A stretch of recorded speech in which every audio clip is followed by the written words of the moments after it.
വർഷം 2016, സ്ഥലം ബംഗ്ലാദേശ്, തീയതി ഫെബ്രുവരി 6. ബംഗ്ലാദേശ് സെൻട്രൽ ബാങ്ക് പതിവ് പോലെ 10 മണി മുതൽ പ്രവർത്തനം ആരംഭിച്ചു. തലേന്ന് ബാങ്ക് അവധിയായിരുന്നതിനാൽ കസ്റ്റമേഴ്സ് അന്നേ ദിവസം വളരെ കൂടുതലായിരുന്നു. ബാങ്ക് ആവശ്യത്തിനായി പ്രിന്റ് എടുക്കാൻ ചെന്നപ്പോഴാണ് ജോലിക്കാർ അക്കാര്യം മനസ്സിലാക്കിയത്. പ്രിന്റർ തകരാറിൽ ആയിരിക്കുന്നു. എന്തൊക്കെയോ ചില കാരണങ്ങളാൽ 2 ദിവസത്തിന് ശേഷമാണ് ആ പ്രിന്റർ നന്നാക്കിയതും കഴിഞ്ഞ ദിവസങ്ങളിൽ നടന്ന ബാങ്ക് ഇടപാടുകളുടെ പ്രിന്റ് ഔട്ട് എടുത്തതും. ഓരോ ദിവസത്തെയും ഇടപാടുകളുടെ വിവരങ്ങൾ കൃത്യമായും സൂക്ഷ്മമായും പരിശോധിച്ചുകൊണ്ടിരിക്കുമ്പോൾ ആ ഉദ്യോഗസ്ഥൻ നടുക്കുന്ന ഒരു സത്യം തിരിച്ചറിഞ്ഞു. ബാങ്ക് അറിയാതെ, എന്നാൽ ബാങ്കിലൂടെ വലിയൊരു സാമ്പത്തിക ഇടപാട് സംഭവിച്ചിരിക്കുന്നു. അതും ബാങ്ക് അവധിയായിരുന്ന 4-5 തീയതികളിൽ. 1-2 രൂപയല്ല, $81 മില്യൺ ഒറ്റയടിക്ക് ബാങ്കിന് നഷ്ടമായിരിക്കുന്നത്. അദ്ദേഹം വിയർത്തുപോയി. ആരാണ് ഈ ചതി ചെയ്തത്? ബാങ്കിലെ ജോലിക്കാരോ അതോ എല്ലാറ്റിനെയും നിയന്ത്രിക്കുന്ന ഉന്നത ഉദ്യോഗസ്ഥരോ? സൈബർ സാധ്യതകൾ ഇന്നത്തേതുപോലെ വികസിക്കുകയോ വളരുകയോ ചെയ്യാതിരുന്ന ഒരു കാലത്ത് വളരെ ആസൂത്രിതമായി നടത്തിയ ഈ ബാങ്ക് കൊള്ളയും അതിന്റെ പിന്നിലെ രഹസ്യങ്ങളും ഇന്നും ഉത്തരം കിട്ടാത്ത സമസ്യയാണ്. ആ ബാങ്ക് കൊള്ളയുടെ കഥയാണ് ഇന്നത്തെ ലോകം നടുങ്ങിയ നിമിഷങ്ങളിൽ നമ്മൾ പറയാൻ പോകുന്നത്.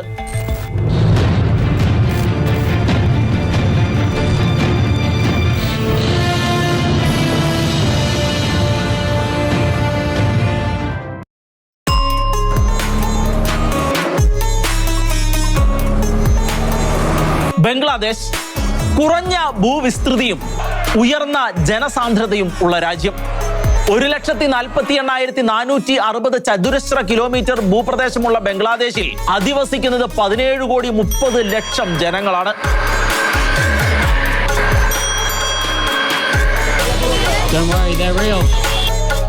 ഇന്ത്യയുമായി 4,096 കിലോമീറ്റർ അതിർത്തി മേഖലയാണ് ബംഗ്ലാദേശിന് ഉള്ളത്.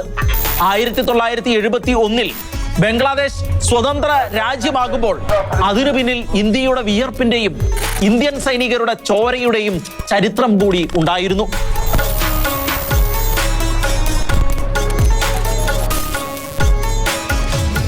ബംഗ്ലാദേശിന്റെ തലസ്ഥാനമാണ് ധാക്ക. ധാക്കയിലാണ് ബംഗ്ലാദേശിന്റെ സെൻട്രൽ ബാങ്ക് സ്ഥിതി ചെയ്യുന്നത്. രാജ്യത്തെ എല്ലാ സാമ്പത്തിക ഇടപാടുകളും, അതായത് മറ്റ് രാജ്യങ്ങളുമായുള്ള സാമ്പത്തിക വിനിമയങ്ങൾ ഉൾപ്പെടെ എല്ലാം ഈ ബാങ്കിലൂടെയാണ് നടക്കുന്നത്. 10 നിലകളുള്ള ബാങ്കിന്റെ ഏറ്റവും മുകളിലത്തെ നിലയിലാണ് പ്രിന്റർ സ്ഥാപിച്ചിരുന്നത്. അതീവ സുരക്ഷിതമായി സൂക്ഷിച്ചിരുന്ന ഈ റൂമിലേക്ക് എണ്ണം പറഞ്ഞ ആളുകൾക്ക് മാത്രമേ പ്രവേശനം ഉണ്ടായിരുന്നുള്ളൂ. ഇനി ഫ്ലാഷ് ബാക്കിൽ നിന്ന് ഈ കഥ പറയാം. 2015 മെയ് ഫിലിപ്പൈൻസിലെ RCBC ബാങ്കിന്റെ ജൂപ്പിറ്റർ ബ്രാഞ്ചിൽ അന്ന് പുതിയതായി 4 അക്കൗണ്ടുകൾ ഓപ്പൺ ചെയ്തു. പലരും പലവിധ ആവശ്യങ്ങൾക്കായി ബാങ്ക് അക്കൗണ്ടുകൾ ഓപ്പൺ ചെയ്യുന്നതിനാൽ അതിൽ അസാധാരണത്വം എന്തെങ്കിലും ഉള്ളതായി അന്നോ അതിന് ശേഷമോ ആർക്കും തോന്നിയില്ല. അതുപോലെ 4 അക്കൗണ്ടുകളിലേക്കും $500 വീതം നിക്ഷേപിച്ചപ്പോഴും വിശേഷിച്ച് ഒന്നും തോന്നിയില്ല. മാത്രവുമല്ല, ആ ബാങ്ക് അക്കൗണ്ടിൽ പിന്നീട് യാതൊരുവിധ ഇടപാടുകളും നടക്കാതിരുന്നപ്പോഴും അസ്വാഭാവികത അനുഭവപ്പെട്ടില്ല. എന്നാൽ 1 വർഷത്തിന് ശേഷം സംഭവിക്കാനിരിക്കുന്ന ഒരു ഭീമൻ ബാങ്ക് കൊള്ളയുടെ മുന്നോടിയായിട്ടായിരുന്നു ആ ബാങ്ക് അക്കൗണ്ടുകൾ ആരംഭിച്ചത് എന്നതായിരുന്നു സത്യം. ഫിലിപ്പൈൻസിലെ ആ 4 ബാങ്ക് അക്കൗണ്ടുകളും ബംഗ്ലാദേശിലെ ബാങ്കിൽ 2016 ഫെബ്രുവരി 6 നടന്ന തട്ടിപ്പും തമ്മിൽ എന്താണ് ബന്ധം എന്നതാണ് ഈ സംഭവകഥയുടെ പിന്നിൽ ഉയരുന്ന ചോദ്യം. ആ ചോദ്യം അവിടെ നിർത്തിക്കൊണ്ട് നമുക്ക് ബാങ്ക് കവർച്ച നടന്നുവെന്ന് തിരിച്ചറിഞ്ഞ ആ ദിവസത്തിലേക്കും ആ ബാങ്കിലേക്കും തിരികെ പോകാം. സ്വിഫ്റ്റ് സിസ്റ്റം വഴിയാണ് രാജ്യങ്ങൾ തമ്മിലുള്ള സാമ്പത്തിക ഇടപാടുകൾ നടക്കുന്നത്. ഇനി എന്താണ് സ്വിഫ്റ്റ് എന്ന് നമുക്ക് നോക്കാം. Society for world wide Inter bank financial telecommunication എന്നതിന്റെ ചുരുക്കപ്പേരാണ് സ്വിഫ്റ്റ്. 1973 സ്ഥാപിതമായ സ്വിഫ്റ്റിന്റെ പ്രധാന ലക്ഷ്യം അതിർത്തി കടന്നുള്ള സാമ്പത്തിക വിനിമയം കാര്യക്ഷമമാക്കുകയും സുരക്ഷിതമാക്കുകയും ചെയ്യുക എന്നതാണ്. 200 രാജ്യങ്ങളിലായി 11,000-ൽ-അധികം സ്ഥാപനങ്ങൾ സാമ്പത്തിക ഇടപാടുകൾ നടത്തുന്നത് സുരക്ഷിതമായ ഈ ശൃംഖലയിലൂടെയാണ്. ഒരു പേയ്മെന്റ് സംവിധാനമല്ല ഇത്, മറിച്ച് സാമ്പത്തിക ഇടപാടുകൾ ആരംഭിക്കുകയും സ്ഥിരീകരിക്കുകയും ചെയ്യുന്ന സന്ദേശങ്ങൾ കൈമാറുന്നതിനുള്ള ഒരു ചാനലാണ് സ്വിഫ്റ്റ്. സ്വിഫ്റ്റ് നെറ്റ്വർക്കിലെ ഓരോ ധനകാര്യ സ്ഥാപനത്തെയും തിരിച്ച് അറിയുന്നതിനായി കോഡുകൾ ഉണ്ട്. ഈ കോഡ് മനസ്സിലാക്കിയാൽ മാത്രമേ സാമ്പത്തിക ഇടപാടുകൾ നടത്താൻ കഴിയുകയുള്ളൂ. ബംഗ്ലാദേശ് ബാങ്കിന്റെ കോഡ് വഴിയാണ് ഈ കഥയിലെ ബാങ്ക് തട്ടിപ്പ് നടന്നതും. $951 മില്യൺ ബാങ്ക് അറിയാതെ ഇടപാട് നടത്താൻ ശ്രമിച്ചത് എങ്കിലും അതിൽ വിജയിച്ചത് $81 ബില്യൺ ഇടപാടുകൾ മാത്രമായിരുന്നു. അത് എങ്ങനെയാണ് എന്ന് നമുക്ക് നോക്കാം. ബംഗ്ലാദേശ് ബാങ്കിൽ നിന്ന് ന്യൂയോർക്കിലെ ഫെഡറൽ റിസർവ് ബാങ്കിലേക്ക് പണമിടപാട് സംബന്ധിച്ച ഒരു റിക്വസ്റ്റ് പോയിരിക്കുന്നതായി വിശദ പരിശോധനയിൽ ബംഗ്ലാദേശ് ബാങ്ക് ഉദ്യോഗസ്ഥർക്ക് മനസ്സിലായി. എന്നാൽ ഇതാകട്ടെ അവരുടെ മനസ്സറിവോടെ ഉള്ളത് ആയിരുന്നില്ല. ഫെഡറൽ റിസർവ് ബാങ്കിലെ ചില അക്കൗണ്ടുകളിൽ നിന്നുള്ള പണം മറ്റു ചില അക്കൗണ്ടുകളിലേക്ക് ട്രാൻസ്ഫർ ചെയ്യുന്നതിനായിരുന്നു ഈ റിക്വസ്റ്റ് വന്നത്. $951 മില്യൺ ട്രാൻസ്ഫർ ചെയ്യാനുള്ള ഈ റിക്വസ്റ്റ് ആര് കൊടുത്തു എന്ന് അറിയാതെ ബംഗ്ലാദേശ് ബാങ്ക് ഉദ്യോഗസ്ഥർ കണ്ണുമിഴിച്ചു നിന്നു. അത് എന്തായാലും റിക്വസ്റ്റ് ക്യാൻസൽ ചെയ്യാനായി അവർ ഉടൻ തന്നെ US ഫെഡറൽ റിസർവ് ബാങ്കുമായി ബന്ധപ്പെടാൻ ശ്രമിച്ചു. പക്ഷേ ആ ശ്രമം പരാജയപ്പെടുകയാണ് ഉണ്ടായത്. റിവേഴ്സ് ട്രാൻസാക്ഷന് ശ്രമിച്ചുവെങ്കിലും അവിടെയും ഫലം തഥൈവ ആയിരുന്നു. ന്യൂയോർക്ക് റിസർവ് ബാങ്കുമായി ബംഗ്ലാദേശ് ബാങ്ക് അധികൃതർ പിന്നീട് ബന്ധപ്പെട്ടപ്പോൾ ഒരു കാര്യം തീർച്ചയായി. 36 തവണയാണ് ബംഗ്ലാദേശ് ബാങ്കിൽ നിന്ന് ട്രാൻസ്ഫർ റിക്വസ്റ്റ് പോയിരിക്കുന്നത്. അതിന്റെ തെളിവുകൾ ലഭിച്ചപ്പോൾ ന്യൂയോർക്ക് റിസർവ് ഫെഡറൽ ബാങ്കിന് ഈ തട്ടിപ്പിൽ പങ്കില്ല എന്ന് ബംഗ്ലാദേശിന് മനസ്സിലായി. ബംഗ്ലാദേശ് ബാങ്കിൽ നിന്ന് തന്നെ സ്വിഫ്റ്റ് റിക്വസ്റ്റ് വന്നതിനാൽ ന്യൂയോർക്കിലെ ഫെഡ് ബാങ്കിന് അതിൽ സംശയിക്കത്തക്കതായി ഒന്നും തോന്നിയിരുന്നില്ല. ചില വിവരങ്ങൾ കൂടി അവർ ബംഗ്ലാദേശ് ബാങ്കുമായി പങ്കുവെക്കുകയും ചെയ്തു. 36 ബാങ്ക് റിക്വസ്റ്റുകളാണ് ബംഗ്ലാദേശിൽ നിന്നും ന്യൂയോർക്കിൽ എത്തിയത്. $951 മില്യൺ ആയിരുന്നു ട്രാൻസാക്ഷന് വേണ്ടി ആവശ്യപ്പെട്ടിരുന്നത്. പക്ഷേ അതിൽ 30 എണ്ണവും ചില സാങ്കേതിക കാരണങ്ങളാൽ ട്രാൻസ്ഫർ ചെയ്യുന്നതിന് ന്യൂയോർക്ക് ബാങ്കിന് സാധിച്ചിരുന്നില്ല. ബാക്കി വരുന്നതിലെ 101 മില്യൺ ട്രാൻസാക്ഷൻ ശ്രീലങ്കയിലെ NGO ആയ ഷാലിക ഫൗണ്ടേഷനിലേക്കാണ് പോയിരുന്നത്. ഒരു NGOയിലേക്ക് ഇത്രയധികം പണം ഒറ്റയടിക്ക് വരുന്നതിനെ കുറിച്ച് ചില സംശയങ്ങൾ അപ്പോൾ തന്നെ ന്യൂയോർക്ക് ഫെഡ് ബാങ്കിന് തോന്നാതിരുന്നില്ല. പക്ഷേ ആ റിക്വസ്റ്റ് വിശ്വസനീയമായിരുന്നതിനാൽ കൂടുതൽ സംശയിക്കേണ്ടത് ഇല്ല എന്ന നിലപാടാണ് ബാങ്ക് സ്വീകരിച്ചത്. അതനുസരിച്ച് അവർ പണമിടപാട് നടത്താൻ ശ്രമിച്ചപ്പോൾ വീണ്ടും ഒരു പ്രശ്നം ഉയർന്നു. ഷാലിക ഫൗണ്ടേഷന്റെ സ്പെല്ലിംഗിൽ തെറ്റുണ്ടായിരുന്നു. അതുകൊണ്ട് അവസാന നിമിഷം ബാങ്കുകാർ അതും വേണ്ട എന്ന് വെച്ചു. പിന്നെയുള്ളത് 4 റിക്വസ്റ്റ് ആണ്. അതുപ്രകാരം ട്രാൻസാക്ഷൻ ചെയ്യാനുള്ള $81 മില്യൺ ഉണ്ടായിരുന്നു. അത് ഫിലിപ്പീൻസിലെ RCBCയിലെ 4 അക്കൗണ്ടുകളിലേക്കായിരുന്നു. അതിൽ സംശയത്തിന്റെ തരി പോലും ഇല്ലാതിരുന്നതിനാൽ അവർ അത് വേഗം തന്നെ ട്രാൻസ്ഫർ ചെയ്യുകയും ചെയ്തു. ഇത്രയും വിവരങ്ങളാണ് ന്യൂയോർക്കിൽ നിന്ന് ബംഗ്ലാദേശ് ബാങ്കിന് ലഭിച്ചത്. ഫിലിപ്പീൻസിലെ RCBC ബാങ്കുമായി ബന്ധപ്പെടാൻ ശ്രമിച്ചുവെങ്കിലും അക്കാര്യത്തിലും പരാജയമായിരുന്നു ഫലം. ഇത്രയും ഡോളർ ട്രാൻസ്ഫർ ചെയ്യാൻ ഔദ്യോഗികമായി ബാങ്കിന്റെ ഉദ്യോഗസ്ഥർ ആരും റിക്വസ്റ്റ് നടത്തിയിട്ടില്ലാത്ത സ്ഥിതിക്കും CCTV ദൃശ്യങ്ങൾ പരിശോധിച്ചപ്പോൾ സംശയാസ്പദമായി ഒന്നും കാണാതിരുന്നതിനാലും അവർ ഒരു നിഗമനത്തിലെത്തി. ബാങ്കിന്റെ കമ്പ്യൂട്ടർ ഹാക്ക് ചെയ്യപ്പെട്ടിരിക്കുന്നു. അടുത്ത ദിവസം ഫിലിപ്പൈൻസുമായി ബന്ധപ്പെടാൻ ബംഗ്ലാദേശിന് സാധിച്ചു. ട്രാൻസാക്ഷൻ അപ്പോഴും നടന്നുകൊണ്ടിരിക്കുകയായിരുന്നു. അത് നിർത്തിവെക്കണമെന്ന ബംഗ്ലാദേശിന്റെ ആവശ്യം പക്ഷേ ഫിലിപ്പൈൻസ് നിരാകരിക്കുകയായിരുന്നു. ഇത്രയും വലിയ ഒരു തുക ആയതിനാൽ കോടതിയിൽ നിന്ന് ഉത്തരവ് കിട്ടിയാൽ മാത്രമേ അത് സാധ്യമാകൂ എന്നായിരുന്നു ഫിലിപ്പൈൻസിന്റെ നിലപാട്. ഇവിടെ മറ്റൊരു കാര്യം കൂടി പറയേണ്ടതായിട്ടുണ്ട്. ഇത്രയും ഭീമമായ തുക ബാങ്കിൽ നിന്ന് അപഹരിക്കപ്പെട്ട കാര്യം അതുവരെയും ബംഗ്ലാദേശ് സർക്കാർ പോലും അറിഞ്ഞിട്ടുണ്ടായിരുന്നില്ല. ബംഗ്ലാദേശ് ബാങ്കുമായി ബന്ധപ്പെട്ടവരിൽ മാത്രമായിരുന്നു ഇതുവരെ ഇക്കാര്യങ്ങൾ ഒതുങ്ങി നിന്നിരുന്നത്. പക്ഷേ കോടതി ഉത്തരവ് കിട്ടണമെങ്കിൽ ബംഗ്ലാദേശ് സർക്കാരിനെ അക്കാര്യം അറിയിച്ചേ മതിയാകൂ. ഒടുവിൽ ഇക്കാര്യം സർക്കാരിനെയും അറിയിക്കേണ്ടതായി വന്നു. വൈകാതെ ലോകം മുഴുവനും ഇക്കാര്യം അറിഞ്ഞു. ബംഗ്ലാദേശ് ബാങ്കിൽ നിന്ന് വൻതുക അപഹരിക്കപ്പെട്ടിരിക്കുന്നു, അതും സാങ്കേതിക വിദ്യയുടെ നൂതന മാർഗങ്ങൾ ഉപയോഗിച്ച്. അതോടെ ബംഗ്ലാദേശ് ബാങ്ക് വിമർശനങ്ങളുടെ കൂരമ്പുകളേറ്റ് പിടഞ്ഞു. അന്വേഷണത്തിന്റെ ഭാഗമായി ബാങ്കിന്റെ തലപ്പത്തുള്ളവർ സസ്പെൻഡ് ചെയ്യപ്പെട്ടു. 2 ദിവസങ്ങൾക്ക് ശേഷമാണ് ട്രാൻസാക്ഷൻ നിർത്തിവെക്കാനുള്ള കോടതി ഉത്തരവ് ലഭിച്ചത്. അത് കിട്ടി വന്നപ്പോഴേക്കും ഫിലിപ്പൈൻസിലെ RCBC ബാങ്കിലെ 4 അക്കൗണ്ടുകളിലേക്ക്, അതെ, നമ്മൾ തുടക്കത്തിൽ കണ്ട അതേ ബാങ്ക് അക്കൗണ്ടുകളിലേക്ക് അത്രയും പണം വന്നിരുന്നു എന്ന് മാത്രമല്ല, അക്കൗണ്ട് ഉടമകൾ അത് പിൻവലിക്കുക കൂടി ചെയ്തിരുന്നു. പിൻവലിച്ച തുകയാകട്ടെ അവർ നിക്ഷേപിച്ചിരുന്നത് ചൂതാട്ട കേന്ദ്രങ്ങളിൽ ആയിരുന്നു. ചൂതാട്ട കേന്ദ്രങ്ങളിൽ പണം നിക്ഷേപിക്കുന്നത് പണത്തിന്റെ ഉറവിടത്തെക്കുറിച്ച് ഉള്ള വിവരങ്ങൾ മായ്ച്ചു കളയുന്നതിന്റെ ഭാഗമായിട്ടായിരുന്നു. പണം തിരിച്ചു കിട്ടില്ല എന്ന് ബംഗ്ലാദേശ് ബാങ്കിന് മനസ്സിലായി. ഇനി അറിയാനുള്ളത് ഇതിന്റെ പിന്നിൽ ആരൊക്കെ പ്രവർത്തിച്ചുവെന്നും ഇതെങ്ങനെ സംഭവിച്ചു എന്നും ആയിരുന്നു. അമേരിക്കൻ കുറ്റാന്വേഷണ ഏജൻസിയായ ഫെഡറൽ ബ്യൂറോ ഓഫ് ഇൻവെസ്റ്റിഗേഷൻ ആണ് കേസ് അന്വേഷണം ഏറ്റെടുത്തത്. വാഷിംഗ്ടൺ കേന്ദ്രമായി പ്രവർത്തിക്കുന്ന SBI 1908 ജൂലൈ 26 നിലവിൽ വന്നത്. ചാൾസ് ജോസഫ് ബോണപ്പാർട്ടയായിരുന്നു സ്ഥാപകൻ. ബംഗ്ലാദേശ് ബാങ്കിൽ കഴിഞ്ഞ ദിവസങ്ങളിലായി നടന്ന സംഭവങ്ങൾ ഓരോന്നും അതേപടി ആവർത്തിക്കാനും അതിനു പിന്നിലെ രഹസ്യങ്ങൾ കണ്ടെത്താനുമായിരുന്നു FBI ശ്രമിച്ചത്. ബാങ്കിലെ വിവിധ ഉദ്യോഗസ്ഥരെ ചോദ്യം ചെയ്യുകയും സംഭവങ്ങൾ റിക്രിയേറ്റ് ചെയ്യുകയും ചെയ്തതിന്റെ അടിസ്ഥാനത്തിൽ FBI ഒരു നിഗമനത്തിൽ എത്തി. ഇത് പെട്ടെന്നുണ്ടായ ഹാക്കിംഗ് അല്ല, ദീർഘനാളത്തെ പരിശ്രമങ്ങൾക്ക് ശേഷമാണ് ഈ ഹാക്കിംഗ് വിജയിപ്പിച്ച് എടുത്തിരിക്കുന്നത്. അതിന് പിന്നിൽ ഉള്ളത് സമർത്ഥരായ സൈബർ കുറ്റവാളികളാണ്.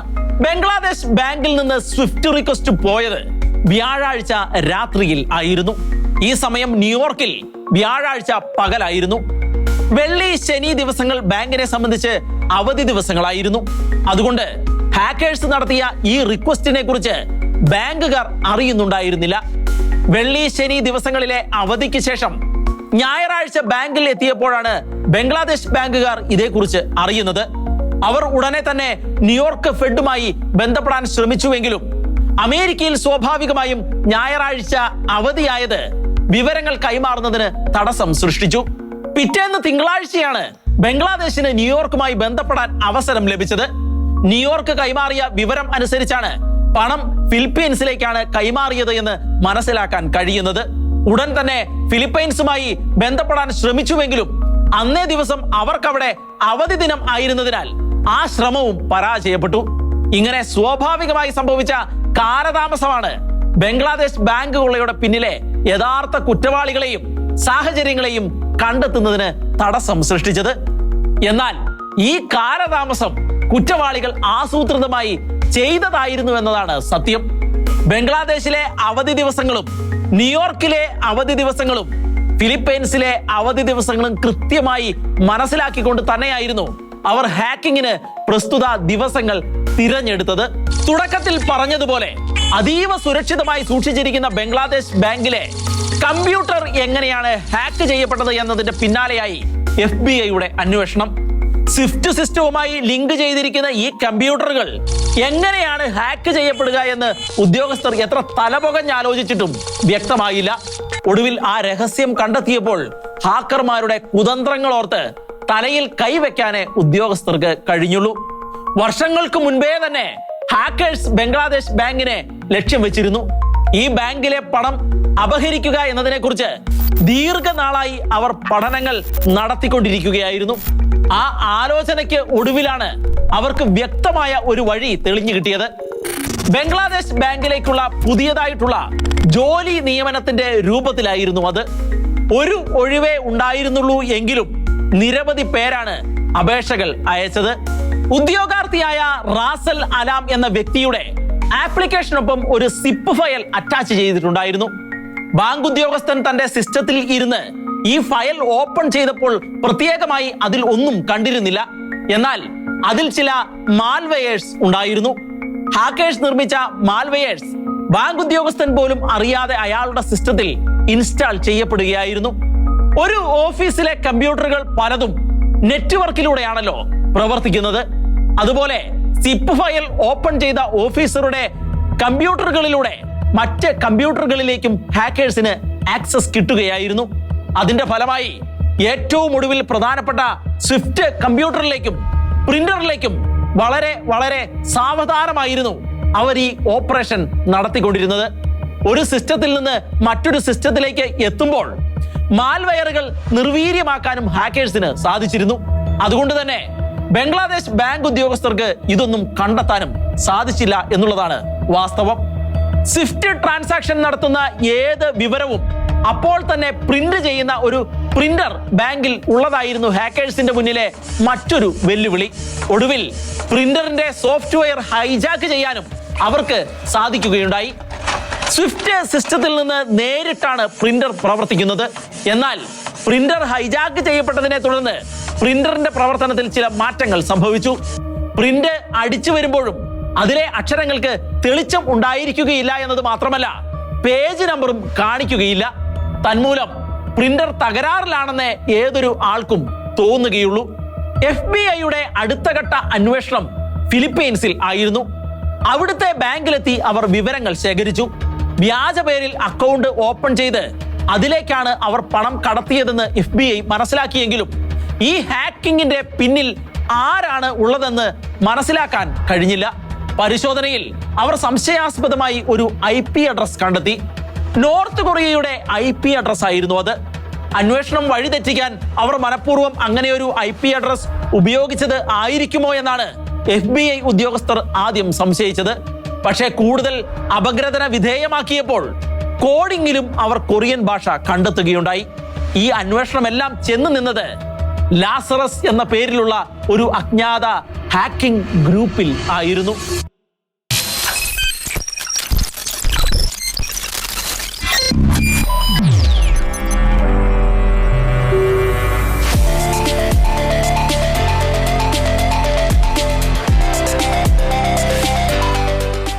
ലാസറസ് പ്രവർത്തിക്കുന്നതാകട്ടെ നോർത്ത് കൊറിയയിലും. നോർത്ത് കൊറിയയിൽ കയറി ഒരു അറസ്റ്റ് മറ്റ് രാജ്യങ്ങൾക്ക് ചിന്തിക്കാൻ കഴിയുന്നതല്ല. കാരണം മറ്റ് രാജ്യങ്ങളുമായി യാതൊരു വിധത്തിലുള്ള ബന്ധവും പുലർത്തുന്നതിൽ താല്പര്യം കാണിക്കാത്ത രാജ്യമാണ് നോർത്ത് കൊറിയ. മാത്രവുമല്ല, അവർക്ക് അവരുടേതായ നിയമങ്ങളും ഉണ്ട്. അതുകൊണ്ട് തന്നെ കുറ്റവാളികളെ പിടികൂടാൻ ഇതുവരെയും കഴിഞ്ഞിട്ടുമില്ല. ബംഗ്ലാദേശ് ബാങ്ക് മാത്രമല്ല, മറ്റ് പല ബാങ്കുകളും സമാനമായ രീതിയിൽ ഇവർ ഹാക്ക് ചെയ്തിട്ടുണ്ട്. സൈബർ ക്രൈമുകളിൽ ഭാഗവാക്കാകുന്ന ഉത്തര കൊറിയൻ ഹാക്കർമാരെ പൊതുവെ വിളിക്കുന്ന പേര് ലാസറസ് എന്നാണ്. മരിച്ചവരിൽ നിന്ന് തിരികെ വന്ന വിശുദ്ധ ഗ്രന്ഥത്തിലെ ലാസർ ആണ് ഇവിടെ സൂചിതം എന്നാണ് കരുതപ്പെടുന്നത്.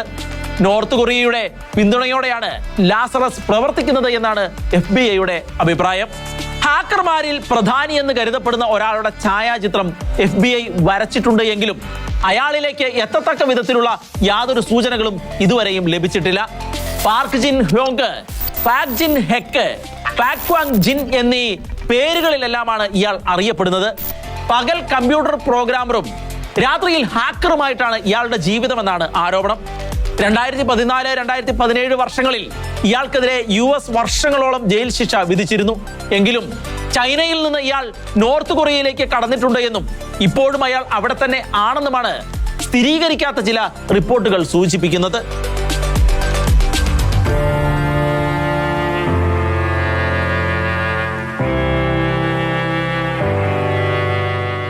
ബംഗ്ലാദേശ് ബാങ്കുകളെ അധികരിച്ചുകൊണ്ട് 2023 പുറത്തിറങ്ങിയ ഒരു ഡോക്യുമെന്ററിയാണ് $1 ബില്യൺ ഹീസ്റ്റ്.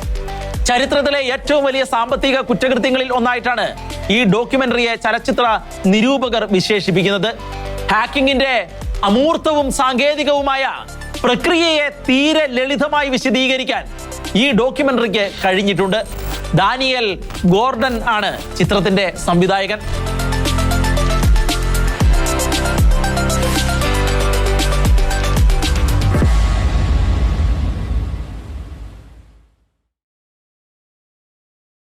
സൈബർ ക്രൈമുകളുടെ കൂട്ടത്തിൽ ഏറ്റവും ഗൗരവമേറിയ ഒരു കുറ്റകൃത്യമായിട്ടാണ് ബംഗ്ലാദേശ് ബാങ്ക് കൊള്ളയെ കണക്കാക്കി പോരുന്നത്.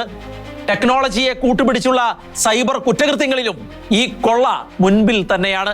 അതോടൊപ്പം ബുദ്ധി കൊണ്ടുള്ള കളിയും ഇതിനു പിന്നിൽ ഉണ്ടായിരുന്നു. ബുദ്ധിയെ നേർവഴിക്ക് തിരിച്ചുവിടുമ്പോൾ അത് സമൂഹത്തിന് മുഴുവൻ പ്രയോജനപ്രദമാകുന്നു. മറിച്ച് തനിക്ക് വേണ്ടി തന്നെ ഉപയോഗിക്കുമ്പോൾ അത് സമൂഹത്തിൽ തിന്മകൾക്കും അരാജകത്വങ്ങൾക്കും കാരണമായി മാറുകയും ചെയ്യുന്നു. ബംഗ്ലാദേശിൽ നടന്ന ഈ ബാങ്ക് കൊള്ളയും ഇത് തന്നെയാണ് നമ്മളോട് പറഞ്ഞു വയ്ക്കുന്നത്.